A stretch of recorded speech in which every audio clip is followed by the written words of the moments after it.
Hello, voilà, c'est un peu la douce. Bienvenue sur ma chaîne, j'espère que tu te portes bien. C'est encore un réel plaisir pour moi de te retrouver aujourd'hui. Pour la vidéo d'aujourd'hui, parlons un peu de la colère. Et oui, la colère, comment la maîtriser? Avant ça, si tu n'es pas encore abonné à ma chaîne, n'hésite pas de t'abonner et surtout d'activer la cloche de notification pour que tu sois toujours au courant lorsque je poste une nouvelle vidéo. Il est impossible de se débarrasser de la colère. Mais c'est très important de savoir gérer sa colère, de savoir maîtriser sa colère. Tu es le genre de personne, lorsque tu es en colère, tu arrives à faire, on va dire, du n'importe quoi. Tu arrives à faire des choses que tu regrettes après. Voici quelques conseils sur comment maîtriser sa colère. La première leçon, être actif. Genre lorsqu'une personne t'énerve, que tu as eu une dispute, mais vraiment ça t'énerve, sors, va marcher. Si c'est à la maison, tu peux sortir pour aller courir. L'exercice a des effets positifs sur le corps et l'esprit. Deuxième conseil, exprime tes sentiments. Les sentiments, tu peux les exprimer par l'écriture. Tu te mets à écrire. En fait, tu écris ce qui te vient à l'esprit, tu écris ce qui monte en toi, tu écris, tu sors ça quoi. Au lieu de parler, parce que plus tu vas parler, plus tu vas t'énerver, plus tu peux faire du n'importe quoi. Mais c'est mieux d'écrire, tu écris. Tu es en train de sortir ça par l'écriture. Sinon encore, tu peux chanter, tu chantes. Tu sors en fait ce qui est, tu es en train de sortir, de te défouler. Tu es en train de sortir ce qui est en toi pour te sentir mieux, pour te sentir à l'aise. Troisième conseil, distrais-toi en écoutant de la musique, en regardant un film. Personnellement, je me distrais avec de la musique, en écoutant de la louange, en écoutant l'adoration. Lorsque tu écoutes l'adoration, ça t'apaise, ça te calme, ça te fait revenir. Au lieu de te mettre en colère, tu pars en présence du Seigneur, tu pars en présence de Dieu. Ça te fait du bien, quoi. Ça te calme. Moi, personnellement, ça me calme.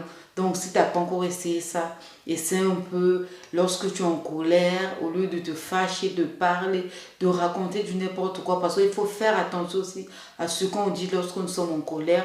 De te fâcher et dire les trucs qui ne sont pas bien, c'est encore mieux. Tu te mets à écouter la musique, tu te mets dans l'adoration, tu te mets en présence du Seigneur. Ça te permettra de t'apaiser, de te calmer, à être loin de ce qui t'énerve, à être loin de la colère. Le quatrième conseil, cette astuce-là, je l'utilise souvent. Des fois, surtout lorsque je suis dehors avec les autres, quelqu'un peut me raconter par exemple quelque chose qui m'a vraiment énervé. Mais tu vas me voir, tu me dis quelque chose d'énervant, quelque chose qui me met en colère, mais au lieu que je puisse me mettre en colère, je ris. En fait, je ne ris pas parce que je suis trop fière de ce que tu as raconté. Je ne ris pas parce que je suis trop fière de ce que tu viens de dire ou tu m'as fait. Mais je ris parce que le sourire, c'est un médicament contre la colère.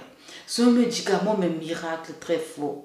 Lorsque tu te mets à rire, en fait, ça apaise tes nerfs, ça calme tes nerfs. Tout de suite, cette colère-là qui voulait monter en toi, voilà quoi, elle se rabaisse et tout.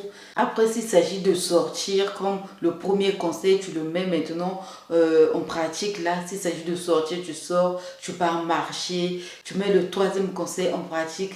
Tu mets des écouteurs en marchant, tu écoutes de la musique, de l'adoration. Voir que si tu es une personne qui se met vraiment en colère, en cassant même les choses, les gens autour de toi te diraient waouh, comment tu fais en fait? Tu arrives maintenant à maîtriser ta colère, ça c'est une bonne chose là. Ils vont te féliciter pour ton progrès. Essaie un peu de mettre ces 4 conseils là en pratique. Tu verras le changement. Parce que la colère elle n'est pas bonne. Déjà, elle n'est pas du tout bonne pour ta santé, que tout le temps tu sois en colère, c'est pas bien pour ta santé. Mais avec ces astuces, avec ces conseils, si tu les mets en pratique, tu te mettras moins en colère. Tu peux te mettre en colère, mais ça sera plus aussi vraiment colère, quoi, tu vois. Parce que tu vas arriver à te maîtriser, à te calmer, à te gérer. Voilà, voilà, c'est la fin de ma vidéo. J'espère que tu as aimé. Même si tu n'as pas aimé, like, commente et surtout fais un maximum de partage. Je te dis reste positif et sois béni. Bisous.